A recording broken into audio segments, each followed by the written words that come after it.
Hello and welcome to Footnotes, the Cicerone podcast, a podcast to inspire you about outdoor travel and activities in the UK and across the world. I'm Hannah and you can email me with your thoughts or questions on live@cicerone.co.uk. In this episode, I'm talking to Paddy Dillon, one of Cicerone's most prolific and experienced authors.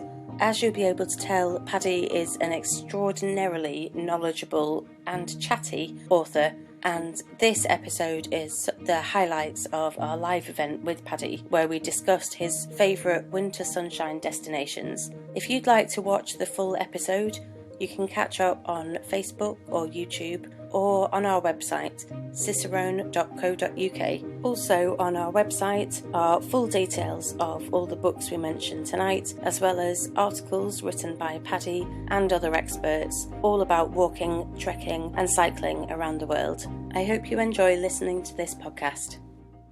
We're welcoming Paddy Dillon to talk to us shortly about winter sunshine destinations, which is a bit of a funny concept, but we were just thinking that in much of the Northern Europe and the US, clocks have gone back, it's feeling a bit dark, a bit miserable, and we wanted to daydream about some sunny walking. So Paddy's going to talk to us about some of his favourite places to go walking in winter. He's not going to talk about places that he doesn't know about. He's sensible like that. So we're not going to list every single possible place that you can go walking in winter. But Paddy's just going to talk about some of his favourite spots, places that he's really enjoyed in the winter time.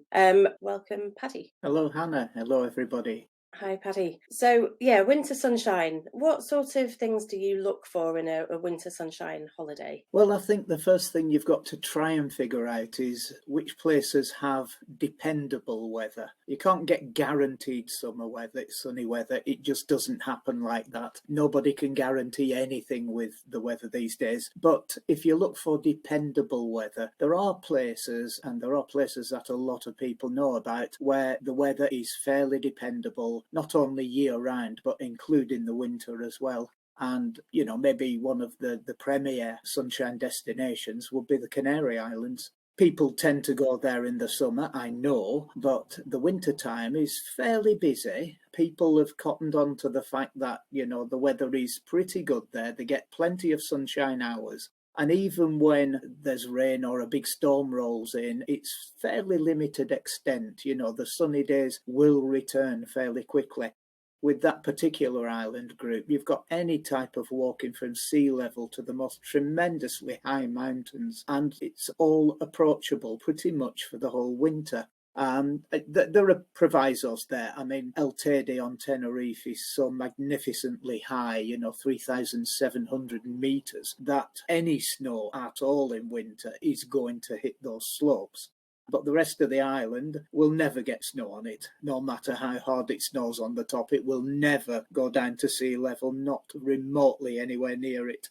And then for the rest of the Canary Islands, snow on 2 of those islands is actually quite a rare event, and on the rest it's pretty much unknown. So that particular destination will be well known for having what I would call dependable winter sunshine conditions. The same would go for the Azores to a certain extent, although it is rather damper there. Madeira also, and it goes on like that, you can name place after place after place. And while most of them are dependable, none of them are absolutely guaranteed to give you winter sunshine. So you always take that little bit, as you find it. If you go there looking for sunshine and it rains when you get there, just hang on, it may clear in a couple of days. If you went somewhere for 2 weeks and it just rained solid for 2 weeks, I think you would count yourself very, very unlucky. It shouldn't happen like that. It should be a case of decent sunshine, a bit of rain, and then more sunshine. So I'd be looking for places like that, dependable weather, not guaranteed weather. Yeah, exactly. So I'll start with the Canary Islands because you can be adventurous here. There is a long distance trail that goes through all 7 of the Canary Islands. It's known as the GR131. It's consistently signposted throughout, and some of it is actually marked with markers at every 1 kilometre along the trail on at least 2 of the islands. But that's just to give you an idea what the signposting looks like. But let's see how it hops from island to island. So first of all, we go through Lanzarote, and you can see the flowers already. There's plenty of greenery. The sky is blue. It's a lovely sunny day. And as you work your way through Lanzarote, you can go right over the highest point with minimal effort. It's one of the easiest islands to walk across. Would take you 5 days. Coming down through the fields, you're following dirt tracks. None of it is particularly steep or difficult. So if you're going to do a long distance trail, one that has 5 easy days to set you off is actually ideal. You don't go over the hills, you go between them. And simple ferry connection will get you from Lanzarote to Fuerteventura, where the adventure continues.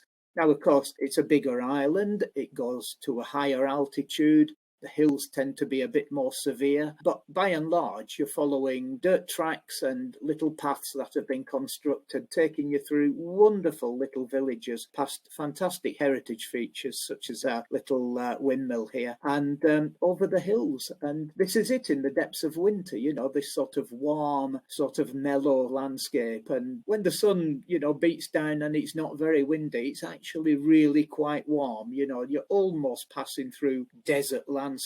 This is actually known as El Hable, which just translates as the sand, and you follow this trail all the way through these stony, sandy hills to the very tip of Fuerteventura.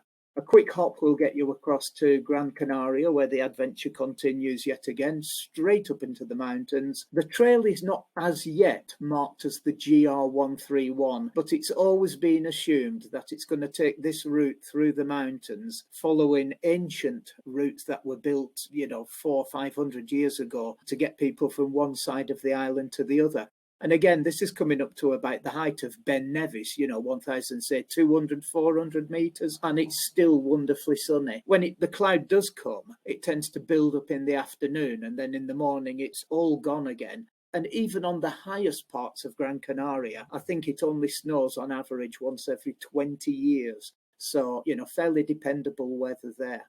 And you continue along the trail. It goes through the forested areas of Tamadaba, down to a ferry port, and straight across gets you into Tenerife, where you start with a long forested stage with mountains poking out of it, and then you start circling your way around El Teide, this enormous mountain in the middle of the archipelago. And you have the option, if you want to climb that mountain, but be warned, it can snow in the winter. And the strange thing about when it snows heavily in the winter is you would be surprised how many people in Tenerife are in possession of toboggans, skis and snowboards.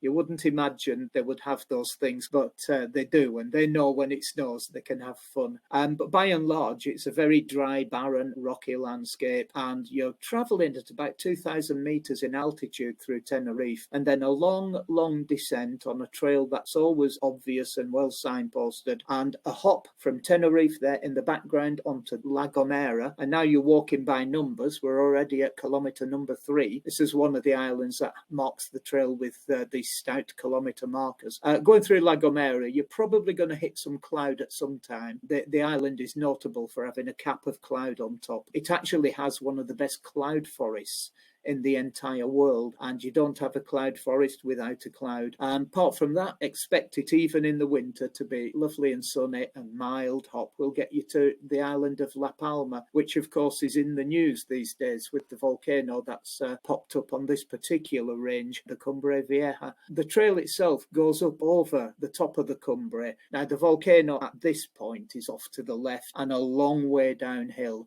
So I'm assuming this trail is still open, but be ready not just for the possibility of, say, rain, but the possibility of volcanic ash pattering down on your head at this particular time. The volcano won't go on forever, but past volcanoes have already covered this landscape in liberal quantities of volcanic ash, as you can already see. But the signposted trail is easy to follow, although the route itself is particularly challenging. It does go to about almost 2,500 metres. You tend to pop out of the top of any clouds that form, right up into the high mountains, where it's almost always clear, and then a big long descent to end at Tazacorte. Now there's only one island left, which is a tiny little island of El Hierro. This is the main ferry port, and there's no doubting when you leave that ferry port you're climbing uphill, and you stay uphill following an ancient pilgrim trail, the Camino de la Virgen, all the way through El Hierro.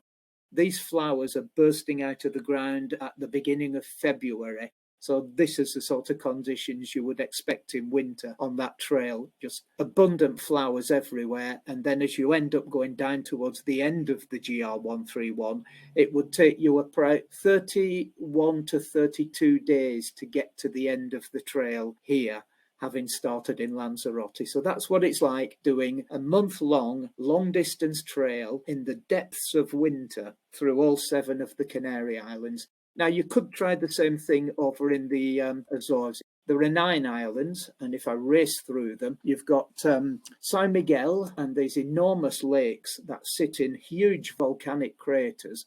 You can walk around that in a day. You can explore other lakes that sit in volcanic craters. You can go and see geothermal, bubbling hot water springs, cold waterfalls pouring down through dense forests, and it's got a wonderful coastline, very rugged, but equipped with trails that allow you to explore parts of the island. If you try and link everything together, you could get a long-distance walk of sorts together, but it's ideal just for exploring. Short, easy trails, day after day. And that's the sort of weather conditions you might expect in winter. Now, it does get rain, it does get mist in the winter, but it tends to blow through and then you get the sunny days again afterwards. This is a little island, Santa Maria. And again, you know, the lengths people have gone to cultivate the slopes are absolutely incredible. And there is a long distance trail that works its way around this island, taking you from the coast through the Red Desert and all the way back to the coast. And it would take you maybe 4 days, you know, so that would be an ideal one to fit into a week's journey. You know, you fly out there, do a 4-day trek around the island, find 1 or 2 other things to do, and then bail out.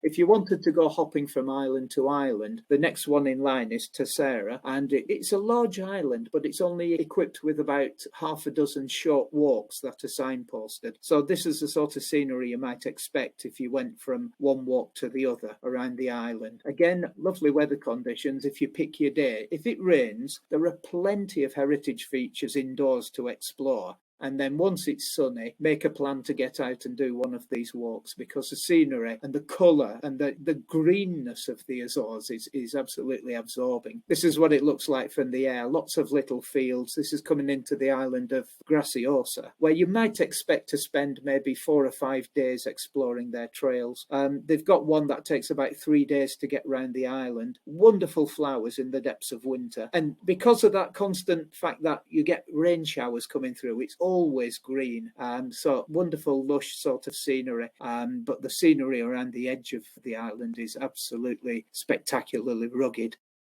This is the island of Pico, named after Pico is not only the highest mountain in the Azores, it's actually the highest mountain in Portugal as well. So well worth a bit of attention. And I don't make any apologies for including it time and time again in these pictures, because wherever you are on the island of Pico, you generally have a view of Pico. And it always seems to just attract the eye. And can you climb it? Yes, you can. You need a permit. You need to do as you're told. And can it snow up there? Yes, it can. But that just makes it all the more wonderful. But that's the only place it's going to snow in the entire Azores archipelago. There are 9 islands there, and that's the only place it's going to snow in winter. If we go to the island of Fayal, the landscape you're looking at there literally erupted out of the ground, I think, in 1959, covered everything in ash, and to this day, hardly a twig or a shrub or a flower will grow on it. So you're looking at one of the youngest landscapes on the planet there. It caused a lot of upset to the people in the area. A lot of them emigrated to America and now are beginning to filter back into the area, you know, or their descendants even are coming back. But Fayal is wonderful. The centre of the island is a massive volcanic caldera with lakes in the bottom, and when you're walking around the island there are lovely tracks and paths, open areas, forested areas, lovely sunny days when you get them in the winter, and it's well worth looking around some of the island capitals as well, because they themselves are just crammed full of heritage. If I go across to the island of Flores, it's a smaller island, but believe it or not, despite its small size, it has a long distance trail of about 3 days that literally picks its way along the cliffs, visits places tucked away in the hills that hold little lakes in rugged little combes, and even offers you the chance to go down a horrendous path in search of a hot water spring. Always remember, the Azores are geothermally active and occasionally will sprout a volcano, much as the Canaries is doing at the moment. The smallest of the Azores is called Corvo, and again, it's a fascinating place, but of extremely limited extent. There's very little else to do apart from explore the town and the caldera, so don't book there for a week's holiday or you'll begin to regret it after 2 days.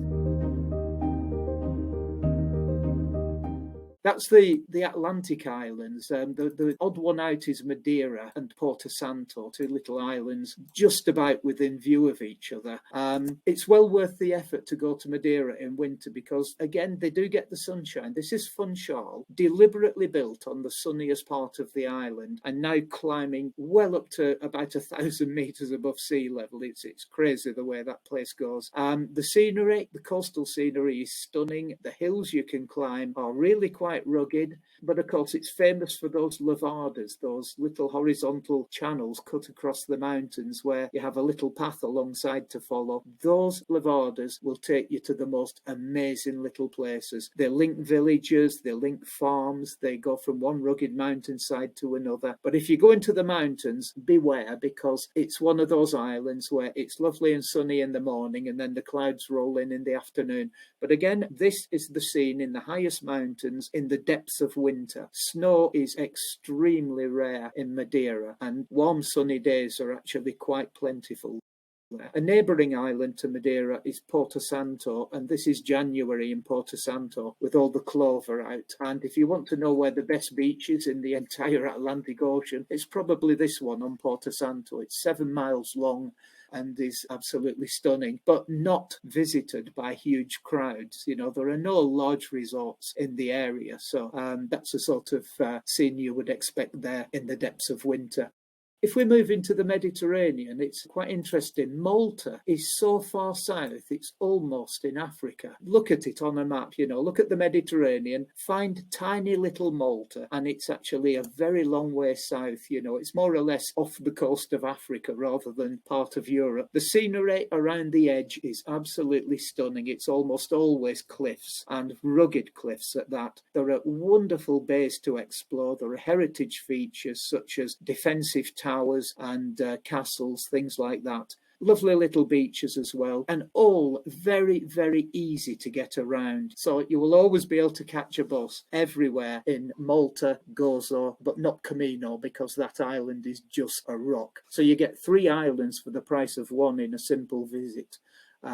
Staying in the Mediterranean, the further north you come, the more you're likely to run into proper serious winter weather. But Sardinia is actually quite good, so long as you stay somewhere near the sea or in the middle range hills. So this is the coastline of Ogliastra with its famous pinnacle, absolutely stunning. And if you go into the hills, you find these wonderful shepherd's huts made of nothing more than stones and branches. And most of the trails you would do at some point will come across one of these little pinetus. You're not supposed to poke around inside them, just admire them from the outside. But it's wonderful to think that for centuries, shepherds have lived in very simple places like that. The mountains are terrifyingly steep in places, so please pick a decent trail. And that's the whole point of having a guidebook, is it'll tell you what you're going to expect and you can pick something within your abilities. Does it snow in Sardinia? Yes, it does on the highest mountains in the winter, and it can be bitterly cold up there. But most of the mid-level and the coastline is absolutely perfect for a winter visit. Another one in the Mediterranean that I've had experience of in winter is Mallorca. Now, again, if you're in the high mountains, it could snow. But if you pick your trails and choose your sunny days, you can be enjoying scenery like this in January, February, and not expect a lot of hassle with rain or storms or anything like that. There will be rain at some point if you spend as much as a week or 2 in winter in Mallorca, but it will be rain that passes. So choose your mountain routes with care, because the mountains are exceptionally rugged. So if it's going to be a brilliant day, go for a mountain walk. And if it's going to be a lousy day, go for something maybe down by the coast and go from beach to beach or something like that. But the mountain routes, even in winter when the sun is shining, are absolutely stunning and are not likely to be that busy. So, it's worth considering. The coastline is stunning and there are paths available in many of the scenic places around the coast. But again, the mountains, if you know somebody who's going up the mountains who already knows the way around, tag along with them, because the Mallorcan mountaineers, they are experts in their own terrain. Visitors tend to be a bit overawed at terrain like that. Usually there might be just the one way up and the one way down. And if you make a mess of it, you may not live to regret it. So travel with care. This is a warning that not all walks are to be done in winter. And there are plenty of other walks that will take you into fantastic scenery with a chance of a high degree of sunshine and will take you from village to village. And, you can link trails together, make long distance routes out of them and have an absolute whale of a time. So this is basically what you would expect in the mountains in Mallorca in winter. Occasionally it will snow in the mountains in winter and it's a whole different ball game. If you imagine you can't see where the rocks and the holes are when the snow is down, then you need to think twice about whether the mountains of Mallorca are for you. So we're coming so far north in Europe now that you're beginning to need to take care in the winter. But I've got this one other destination. Which part of the UK has the most sunshine hours? And it's the Isles of Scilly. These pictures are not taken in winter, but I did once make a winter visit. But this is the sort of scenery you might expect if it was a lovely sunny day in the winter. Low level but rugged and incredibly scenic, and everywhere you walk is just rock and greenery and flowers and little places serving food and drink. The thing about visiting in the winter is there are very, very few other visitors there. If you go in the summer, it is absolutely full of people. It actually fills to capacity. It's like no one else can be accommodated. But in the wintertime, you would have a lot of these places to yourself, and everything is small, compact, scenic, easy to get to, easy to get away from, well worth thinking about. If you are given a good weather forecast for the southwest of England in the winter, I would say make your way to the Isles of Scilly and you would not regret it at all. That was great, but it's very grey and rainy and miserable in the northwest of the UK, where me and you are, Paddy. And I don't know how you're feeling after looking through all those pictures of beautiful sunshine, but I'm beginning to regret that I haven't got a winter sunshine holiday booked.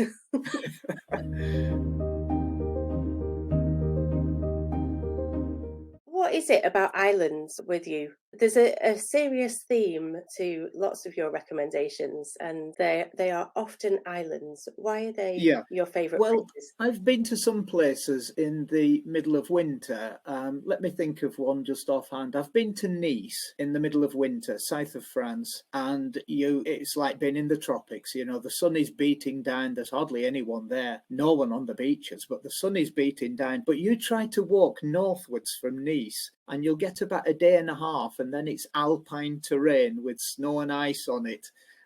So the walking you could do in a place like that would be very, very limited in the winter. Now, an island, especially if you're picking an island going south in the Mediterranean or one of those Atlantic islands off the coast of North Africa, gets much more dependable weather where you can actually get away with a greater variety of walks than you can, say, in most parts of mainland Europe. If you go to somewhere flat in Europe in the winter, you can walk wherever you want, but it might be the Netherlands or something like that. You're not going to get the big mountains. You're not going to get anything like that.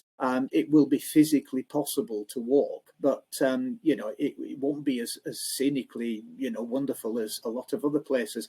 But the one thing I like about islands is they come in different sizes, but at the end of the day, every island is its own little self-contained world, and it's a world you can visit. If it's a small island, you can visit it for 4 days and come away with the feeling that you know it intimately. You've been everywhere, seen everything. If it's a large island, it might take you a month or two to explore. But then again, if you did go for a month or two and you explored it thoroughly, you still feel that you've looked everywhere, been everywhere, seen everything, and that you know it as well as anyone can know it. And that's what I love about islands. You know where the edge is. You know it's thus far and no further. You know, if you're in a country, a landlocked country in the middle of Europe, you can just walk out of that country into a neighbouring country, and you could spend the rest of your life trying to explore Europe and never even feel you've scratched the surface of it. So yeah, that's the one thing about islands, is you know when you're done with them. They are manageable, they're great fun, and all the options are usually laid out before you. You know, it's like you know that you can climb this, walk around the coast, visit these places, and that's it. That island is now finished. And if you're in an archipelago like the Canaries or the Azores, there's another island just to the left or right or north or south. You know, you can just hop to the other ones and see what they're like. And I'll be honest with you, they all can be compared and contrasted with each other. No two islands are the same. They're all different. But yeah, I just love them. So I was going to ask, where would be your place to go to if you had to spend an entire winter season in one destination? But it sounds like maybe you've already done that. I have. I've spent so many winters in those places that I've just described. And then, because it feels like, you know, the sun is shining, the sky is blue, it feels like springtime, even though it's winter. But then later on, those islands get too hot for me. You know, if I went in late spring, I'd be thinking, this is like a furnace. I can't cope with the heat and the humidity, you know. So visiting those far-flung islands way to the south, the Azores and the Canaries, and Madeira as well, visiting those in the winter is like being in spring. You've got flowers, you've got sunshine, an occasional shower. But then when their proper spring comes, it feels like summer to me, and I'm happy to move up to the Mediterranean then for what you might call proper spring, you know, February to March, just about into April. After April, I'm finding the Mediterranean's getting too hot for me, so then I can come to Britain for our spring. And then I've done it a step further. I've gone up to Greenland and Iceland in the middle of the summer, and it feels like our spring. So it's like an eternal springtime that goes from January to September. And, you know, if you move with the seasons, you can do that, you know, just enjoy the best that everyone has just by starting as far south as you can and working as far north as you can. And then all of a sudden you'll end up with like coming into October, November, December, where almost everybody's weather is a bit dreary, you know, and even some of those far-flung islands after the main summer when it's been hot and humid or maybe hot and dry, everything's starting to look a bit wilted and jaded, you know, and you're actually waiting for their winter to kick in, you know. A good lot of rainfall in December, and January is absolutely fantastic because all the flowers pop up again, everything goes green again. But yeah, it's interesting, but it's very difficult for me to pin down a place where I would just want to go and stay in the middle of winter, because I've done it so many times and all those places are just so different and they're all enjoyable. And many of the places that you mentioned have got a season for holidays and for tourism. And we're talking about going in probably the off season for beach holidays and that kind of thing.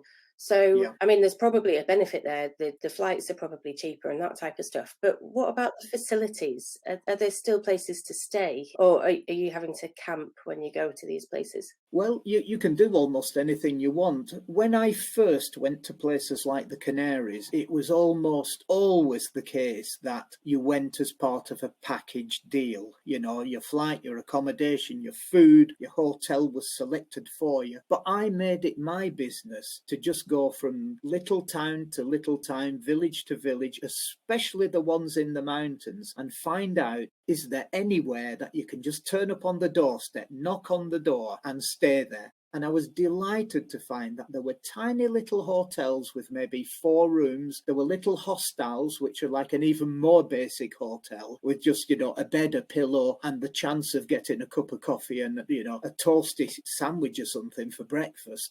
And these places are available everywhere, but 99% of the tourists at the time I was doing that initially was staying in resorts as part of a package deal. And I was trying to do it independently. These days, because you can look up accommodation on booking.com, Airbnb, hotels.com, you look them up and you'll be presented with all the options that save you from doing a package deal. And you can actually pick where you want to stay in a place that's right for your budget rather than being told where to stay. But it was the same everywhere. Madeira used to be the case of you couldn't just rock up and make your own way around from accommodation to accommodation. It was fairly controlled, they wanted you in a resort situation, but all that's changed. You'll get Airbnbs all over Madeira, and it's the same anywhere you go now. You can pick and choose your own places. And if you want to camp, places like the Azores are full of little campsites, and a lot of them are free of charge. They're very basic. You get water, you get a toilet, you may not get a shower, but you'll get a little patch of grass. So you put your tent there and nobody even wants money off you. And then you move on to the next campsite. And then you get places like Gran Canaria, which is full of government-operated campsites for which you need to apply for a permit. Doing the paperwork in a foreign language to get a permit and abiding by the regulations is really hard work for someone who's not used to it. But there are places you can camp so long as you're willing to put in a bit of effort. And then if it comes to wild camping, yes, you can camp almost anywhere, but yes, it's also illegal. People do it all the time. Everywhere you go in these places I've described, you'll see someone with a rucksack with a tent and a sleeping bag on it, and they're not staying on a regular campsite. But anything goes, basically. The facilities are there year round in all these places, and they tend to be a lot cheaper and easier to find in the winter. Okay, places may close down in the winter, but those ones that are open will let you know that they're open and they're available to be booked. Brilliant. Thanks. I hope that answers your question, Fiona. Fiona sent that one in. Another question about how to get around, because somewhat famously, you don't take a car when you go to these places. So how do you find the public transport systems? Well, first I have to find it. That's part of the research, if you like, is I don't use a car. I won't hire a car. I just want to get the bus up there. And if the bus goes past all the walking trails, I'll tell people, use this bus and get off at the bus stop at the start of the walking trail. That means you don't have to come back to the same bus stop. You can go over the mountain, down the other side, catch a bus on the other side, and it'll still bring you home. So I like to give people those options. And if there are buses up and down these mountains all day long, then I'll tell people they're there. If there's only one bus up in the morning and one in the afternoon, I'll actually look for walks that will tie in with that bus. And fair enough, if you want to hire a car and just dispense with the bus, you can do that. Go up there, I'll tell you where the car park is. It's usually by the bus stop, and you can do the same walk anyway. But yeah, I've made it my business to find out where the buses are, how often they operate, and, get a good grip of how dependable they are, because you don't want to be relying on a bus service where the driver can't be bothered to get up in the morning.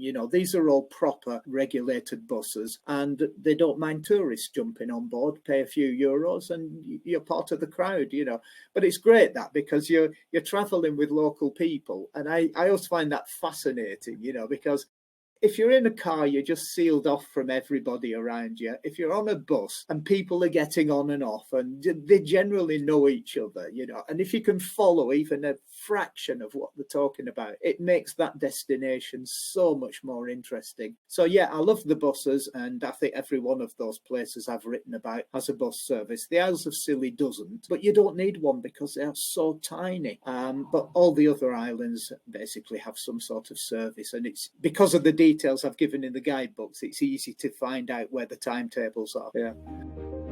Thanks for that, Paddy. That was, as ever, a fantastic amount of information in a short amount of time. So thank you for that. Hey, good night. I hope you enjoyed the latest episode of Footnotes, the Cicerone podcast. I'd love to know what you think, or if there's anything you'd like us to cover in future episodes. Please email live@cicerone.co.uk or leave a review on your podcast platform. You can follow or subscribe to the podcast to make sure you don't miss new episodes, or you can sign up to our newsletter for all our latest news, events and guidebooks. Visit cicerone.co.uk for further details. We'll be back soon, but please come and join us on our social channels. We're on all the main ones as Cicerone Press, and we also have a Facebook group, Cicerone Connect, where you can meet and chat to other outdoor enthusiasts. Thanks so much for listening. We'll see you soon.